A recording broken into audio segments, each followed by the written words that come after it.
y'all, and welcome back to another Deadpool Party reaction video.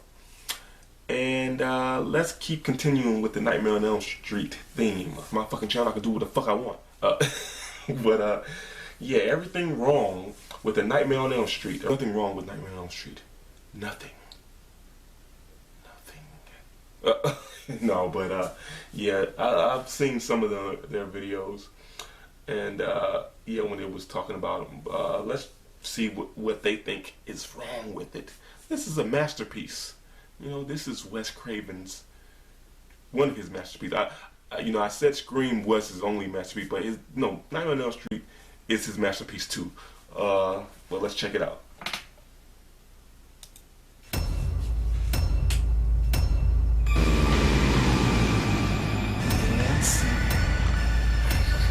Whoa, I guess I owe Marvel an apology. The original king of seizure-inducing studio logos is New Line Cinema. Jesus, I need to sit down. Movie opens with some kind of picture-in-picture bullshit image size, and I don't like it. Credits font is 1 degree away from Comic Sans. Let's see, I can enter the dreams of children, and my first thought for a weapon is finger knives. Discount Jennifer Grey. Like, I legitimately thought this was Jennifer Grey for a second. Why is this hallway so fucking wet? Was there a burst pipe or something? Yes, believe it or not, there was a time in this world when Johnny Depp needed introducing. Ah, goats! Wait, the fuck? I'm not scared of fucking goats. Movie unintentionally inspires the finale to Terminator 2 Judgment Day. So what do you dream? Forget it, Tina. The point is that everyone has a bad dream once in a while. No shit, Nancy. She asked what your dream was, not some condescending thing you tell a 4-year-old after a nightmare. Right, I'll call you in the morning. Yeah, sure, Glenn gets a sound effects tape from his friend to fool his mom into thinking he's staying at a place near the airport. But for hilarious comic relief, he somehow doesn't know that car crashes and women screaming are also on this tape. And those fingernails. Fingernails? That made me remember the dream I had last night. Remember the one I wouldn't tell you a minute ago because I felt the need to tell you how bad dreams work? I'm gonna punch out your ugly lights, whoever you are. I think this movie is actually set in present-day 1980s, but threats still come at a 1950s style pace. They do. Shrug and tackle cliche. Oh, what's that? Intense, huh? Rod decides to bring a gardening tool to the party he crashes for pretty much zero reason other than foreshadowing. So what's going on here? An orgy or something? Maybe a funeral, dickhead. Without warning, movie suddenly turns into West Side Story. Right. Tina allows Rod to put his rod inside of her. Also, teen pregnancy. That's the real nightmare, am I right? You feel better now, right? Jungle Man fixed Jane. Tina was broken because she's a woman, I guess. Anyway, man penis solves all problems. No more fights? No more fights. Man, I miss high school. When you still had some sort of belief that your thoughts weren't delusions. Jesus is a dick to high school girls. Fred Krueger really wants to murder these kids, but sometimes in the dream world, killers are limited by physical walls. Next time, use the window, Freddy. Spooky and iconic image from Nightmare on Elm Street franchise accidentally inspires spooky and iconic balloon men from car dealerships. Watch this. It's funny because it's true. Okay, so Rod isn't dreaming right now. This is real, which means in the real world, people can levitate to the ceiling. Also, these peacocks are hideous. Rod is wondering how his penis can fix this. Especially a lunatic delinquent like Lane. Rod is not a lunatic, Dad. Yeah. Asshole people walking by somehow didn't notice the kidnapping maneuver that Rod just pulled in broad daylight. Jeez, dude, if you knew this guy you think is a killer was gonna go after your daughter, what took you so long to go back there and save her? You used me. What the hell were you doing going to school today for anyway? Dad cop scolds his daughter for going to school, when her going to school was the basis for his entire operation. Who are you? Yep, that pretty much explains it. I know Freddy likes to play around with his victims, but damn, he doesn't have much time. And he keeps waiting so long that he lets them get away lots of times. I'm sure maybe he's just a patient guy. He knows they have to sleep sometime and he'll get them eventually. But if I was bent on getting revenge through kids' dreams, I'd want to kill them as soon as possible. Especially if they've already escaped me twice. Motley Crue, Wet Nightmare. Nancy, don't fall asleep in there. You could drown, you know. Nancy's mom randomly knocks on the door to give this out-of-nowhere warning about sleep drowning. Foiling Freddy once again. Probably not approved by the FDA. Also, name on the label is extremely handy in telling people exactly what the pills inside it do. I'm having horrible nightmares and my best friend just got murdered by someone in my dreams. Let's stay awake watching Evil Dead. Also, this is 1984, and it looks like she's only got UHF VHF TV with no cable. Which network is playing the Evil Dead at this hour? She even has a book to read. Who tries to stay awake reading books? Who builds something on their house that is basically a perfect ladder straight to their teenage daughter's room? Also, Glenn randomly comes at the perfect time to set up another scary scene. God, I look 20 years old. Haha, I guess this is some sort of in-joke, because she is 20 years old, but no, you don't. Come on, 20? When you're 17, is 20 considered old? I've got a crazy favor to ask you. If it doesn't involve sex, I don't care. That's nothing hard or anything. Too late. I'm guessing there's a scene that was cut or not filmed where Nancy saw Tina get zipped up in a body bag, and that's why she keeps dreaming of it. The scary part is not that she's dead and visiting Nancy in her dreams. The scary part is that all of this is Rod's actual unborn baby, so we all dodged a bullet there. Ah, Fred. You were just inches away from killing her for the 4th time in this movie, and you went and made 2 big rookie mistakes. Dream garbage can slow Freddy down in a world where he creates the rules. Nancy dreams in film continuity errors. Window did not have a crack in it before, but does now so that it can be easily smashed. Hey, dreams are tough out there in the hood. Why would this dream set up booby-trap stairs, but once she got to the 2nd floor, allow her to run without a problem? Damn, Fred, you've only successfully killed 1 person in this movie so far. You might want to tone down the wisecracks and jump scares and get on with the killing a little faster next time. Also, how can Freddy slice people up in the dream world and the results show up in the real world, but other stuff he does, like smashing through doors and slashing pillows, totally doesn't carry over to the real world? Remember, he sliced Tina's nightgown earlier, and it showed up in the real world. So it's not just the physical body that's affected. Glenn, you bastard. Nancy calls Glenn a bastard for failing his guard duties, but first of all, he didn't come to your room in the middle of the night to watch you sleep. Second, if you'd have promised him at least a boob flash for doing this job, he might have been more alert. Single pillow feather suggests that maybe the pillow did get sliced after all, but pillow is intact, so I'm confused. Rod sleeps in his leather jacket because those things are super comfortable when sleeping in jail. Also, this is spooky and all, but why does Freddy bother to hang the guy? Does he think that if he used his finger knives that these cops would crack the case and start doing sleep studies to catch him in the dream world? Furthermore, what is Rod dreaming about so that Freddy can do this to him? This killing is all too sneaky for what we've seen in this movie so far. It's an unsolved murder, and I don't like unsolved murders. Did the police really consider this case unsolved? I mean, yeah, we know there's a guy killing kids in dreams, but they don't. And it would be a pretty open and shut case without that knowledge because Rod is a knifey sort of guy with priors. Also, this murder is sneaky, but it's also the slowest murder since the horribly slow murder with extremely inefficient weapons. Why would Nike agree to this kind of product placement? Hey guys, I'm gonna get those shoes that asshole Rod wore during the violent hanging scene. Cool, huh? More than 3 people show up to Rod's funeral. Also, we didn't even get to see Tina's funeral.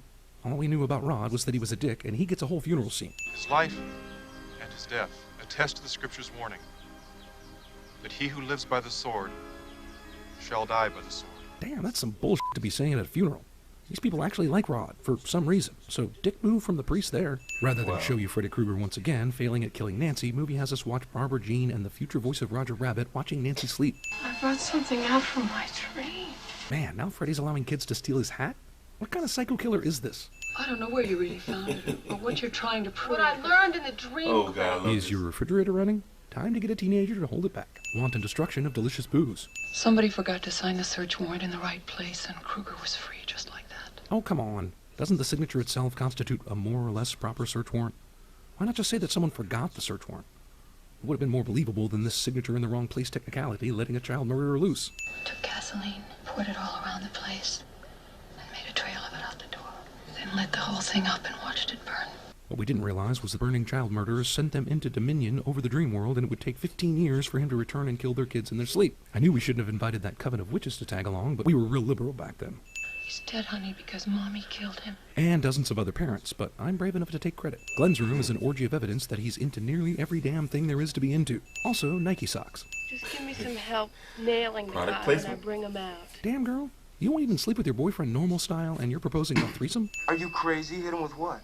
You're the jock. You have a baseball bat or something. I don't know. I haven't really thought this through, but what I do know is all jocks have baseball bats. That's for sure. Damn, you've got a bottle of Stay Awake here, another one in the background, and a huge pot of coffee on the TV. Movie encourages addictive lifestyles. A hidden coffee pot might be one of the first signs that you have a problem. Seriously, I could recut this whole movie into an after-school special if I needed to, and include the moms drinking. R-rated movie teases the f*** out of us for no damn reason. Also, I guess when you're hunting psycho killers, better dress to impress. Glenn's creeping father doesn't approve of Nancy, but apparently is a big fan of the show she just put on in her bedroom. I don't care what you say. I don't want that kid hanging around with our son anymore. Anything you say, creeper alcoholic father who was just introduced to us 10 seconds ago. I would send this for the convenience that Nancy opens her door just as Nancy's mom happens to be pulling out yet another bottle of alcohol. But I get the feeling that 95% of Nancy's mom's time is spent finding secret alcohol stashes and exploiting them. Glenn's balls turn into a mini TV. Also, Glenn felt the need to label his headphones with his name. You know, just in case in 1984 he was wearing them at school, listening to his iPod, and left them somewhere. You've just got to be firm with these kids, that's all. Let's go. As a matter of fact, Glenn's dad just wandered into this picture a minute ago and suddenly becomes the movie's plot lord. Glenn? So this guy can travel through the phone lines now? Are phone lines and the dream world connected somehow? She's definitely not dreaming. At least, I don't think she is. The stupid ending that makes us reconsider the entire last 20 minutes of this movie hasn't happened yet. What if Glenn tries to call? What are you, the narrator? Well, Glenn's dad just went overboard. my boyfriend. Yep, his name is Glenn. But I too enjoy worrying about people by calling out their direct relationship to me. Oh no, my brother. Oh no, my boss. Oh no, my barbershop quartet. Jesus, finally. That blood from The Shining just can't find the right door, can it? Mom screaming her lungs out does not attract the attention of Glenn's dad, who was so important 5 minutes ago. How does Glenn's dad not know about the bloodbath upstairs? Was he outside drinking beer and looking in windows this whole time, without a clue in the world? Just come here and break the door down in exactly 20 minutes. Nancy knows exactly the length of time it will take her to go to sleep, fight Freddy Krueger, and bring him out into the real world. You know what that 80s synth music means, right? Time for a montage. I think it's safe to say for this scene alone, the entire Home Alone franchise is indebted to Nightmare on Elm Street. Also, apparently reading a book on booby traps makes you an expert on making booby traps. Also, Nancy told her dad to break down the door in 20 minutes. These tasks alone would take 20 minutes or more. Nancy's mom's pillows aren't piles of liquor bottles. Oops, spoke too soon. And now I lay me down to sleep. I pray the Lord my soul to keep. Lord's Prayer cliche. I pray the Lord my soul to take. Last 4 words of the Lord's Prayer inspire way, way worse Wes Craven movie 26 years later. Okay, let's see. In 20 minutes, Glenn died, the entire city went to Glenn's house, and Nancy strung up an entire book's worth of booby traps. It should be about 2 or 3 a.m. right now, but I'll just go with it. Did the composer of this film try to emulate the ending of the song Dreamweaver? Because if he did, that's awesome, and sinful all at once. Freddy is a big believer in 7th time's the charm. Now we know why it was so helpful that Glenn labeled his headphones. I don't know how you manage to dream and be alert to arrest a psycho killer, but I guess you can just teach yourself lucid dreaming after several pots of coffee and copious bottles of Stay Awake. I'm crazy after all. What the f*** were you waiting for, asshole? Freddy, who we have seen appear in one place and out of nowhere in the next, is contained by simple doors when the plot requires it. Noticeable crack in window to help people smash through it is noticeable again. Maybe I better go tell the lieutenant. Maybe. Define slow, because you're already there for me. Good God. If this is Nancy's mom's room, how did it not blow up as soon as Freddy ran inside? Door shuts for no damn reason other than to provide jump scares for assholes. You remember how you killed the 3 other people in this movie? You didn't say anything. You just did it. I take back every bit of energy I gave you. You're nothing. What? That f***ing worked? That seriously f***ing worked? Saying things. The power was inside you all along. Yeah, I'm gonna stop drinking. I just don't feel like it anymore. Dream is giving obvious clues to Nancy that this is a dream. Horror movie wants to have the gotcha ending, but it basically renders the previous scene and everything we sat through entirely moot. Why did Freddy disappear after Nancy told him to f*** off? If he had this kind of power, he should have succeeded a lot sooner than this. Man, this motherfucker is multitasking. Plus, we already saw her die once, but maybe that was just Nancy's dream. So, is this Nancy's mom's dream? Now I have no clue what happened in this movie.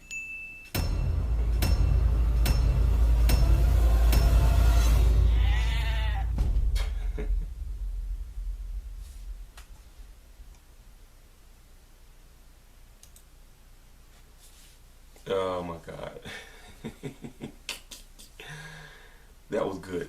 That was a good one. That was good. Yeah. Didn't know they did so many movie scenes in that one. Oh gosh. But yeah, the booby trap thing, yeah, it should have took all damn night and into the morning, the way she was doing stuff with the lights and the big old sledgehammer and all that stuff. Light bulb. Yeah. But if you like my reaction, hit the like button, comment, subscribe, and share. I'm your boy Jay.